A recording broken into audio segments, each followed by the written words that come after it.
Amahoro y'Imana abana mwe inshuti z'umusaraba, nitwa Prophete Mukristo Richard. Ndanezerewe cyane ko Imana yampaye message yawe y'uku kwezi kw'icumi. Reka tudatinze twifashishe ijambo ry'Imana dusanga mu itanguriro ibice byaho 8 umurongo waho wa 5. Haranditswe ngo amazi agenda ageruka ubudasiba gushitsa mu kwezi kw'icumi. Mu kwezi kw'icumi ku munsi wako wa mbere udutwe tw'imisozi turaboneka. Amina. Birashoboka ko waba uri hano mu gihugu cy'u Burundi cyangwa se uri muri Afrika. Birashoboka ko waba uri mu bihugu by'Abarabu, ibihugu by'Uburaya, ahantu hose uri ku isi.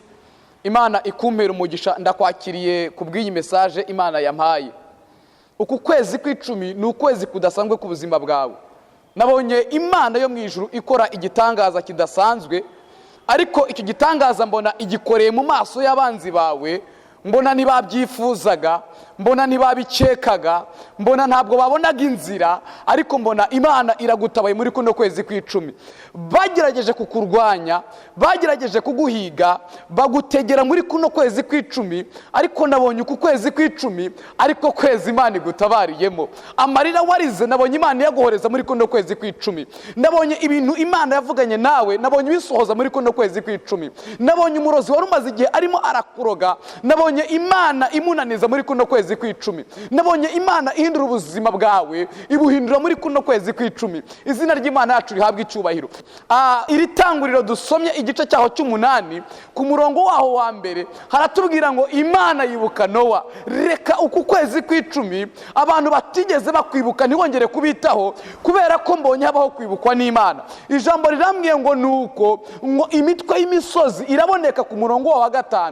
Reka nkubwire ngo ibintu maze igihe urondera wari warabuze, Imana iravyerekanye muri kuno kwezi kw'icumi. Mbonye Imana ihindura ubuzima bwawe, abantu baratangara kubera yuko batakekaga ko Imana yabikora. Mbona uku kwezi kw'icumi iyo ndwara wari umaze igihe urwaye Imana irayicishije. Wowe uze kuza kuba tayari, ngende butangure gusenga kuko hari igitangaza kiri buze kuza kukubaho.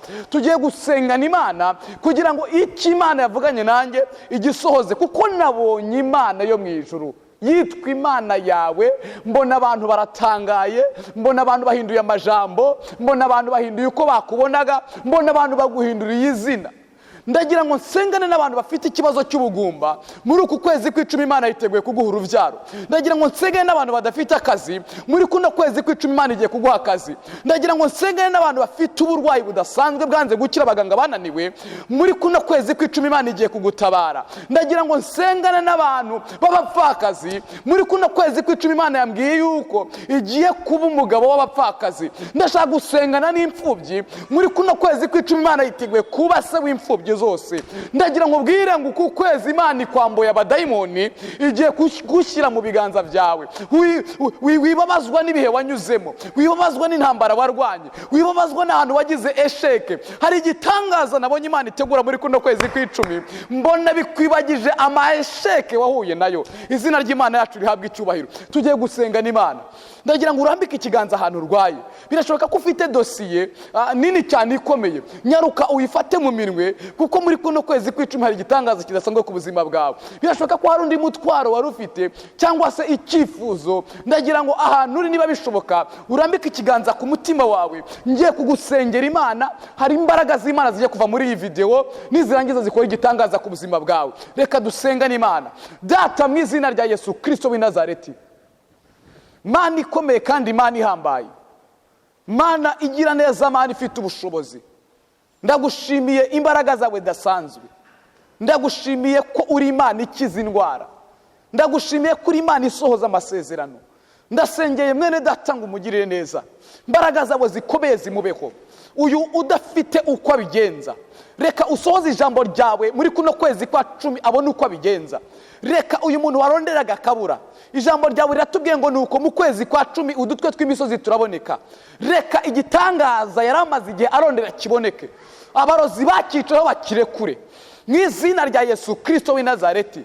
Reka uwaronderaga akazi muri kuno kwezi kw'icumi akabone. Reka uwaronderaga kubaka urugo muri kuno kwezi kw'icumi abone imitwe y'udusozi. reka umuntu wese wari ufite icyo yaronderaga wubahiriza ijambo ryawe n'umuhanuzi wawe, ukora igitangaza kidasanzwe ku buzima bw'uyu muntu wari unteze amatwi. Reka uyu wari urwaye indwara idakira akire mu izina rya Yesu. Reka uyu muntu wari ufite ubugumba abe muzima uhereye aka kanya. Ndahindura amazina y'abantu, abitwaga abanyarucari bahinduka ihanga, reka abitwaga abashomeri bahinduka abanyakazi, reka mwami wanjye abitwaga abarwayi bahinduka bazima none ahangaha. Urakoze kuko uri Imana ikoze igitangaza, izina ryawe rishyirwe hejuru kandi ryubahwe, ni mu izina rya Yesu Kristo neza tubyambaje, amina. Imana iragukijije kandi ikugiriye neza, dosiye yawe Imana ikozeho, ikibazo cyawe Imana iragikemuye. Ndakubwije ukuri kose, ku kwezi kw'icumi Imana iragutabaye. Mwari kumwe nanjye Profete Mukristo Richard, nabonye Imana itanga umugisha udasanzwe. Iyi video yimpera abantu ufite kuri WhatsApp, wongere uyishyire mu magurupu urimo. Nubikora uko nguko Imana iraza kukugurura imiryango, Imana iraza kugukorera igitangaza. Ushobora kuba ufite undi mutwaro, wanyandikira kuri WhatsApp ngiyo nimero. Imana ikumera umugisha. Mwari kumwe nanjye Profete Mukristo Richard, ndi umwungeri w'ishengero na Dahori Church. Imana ikumera umugisha, turabakunda cyane. Shalom shalom.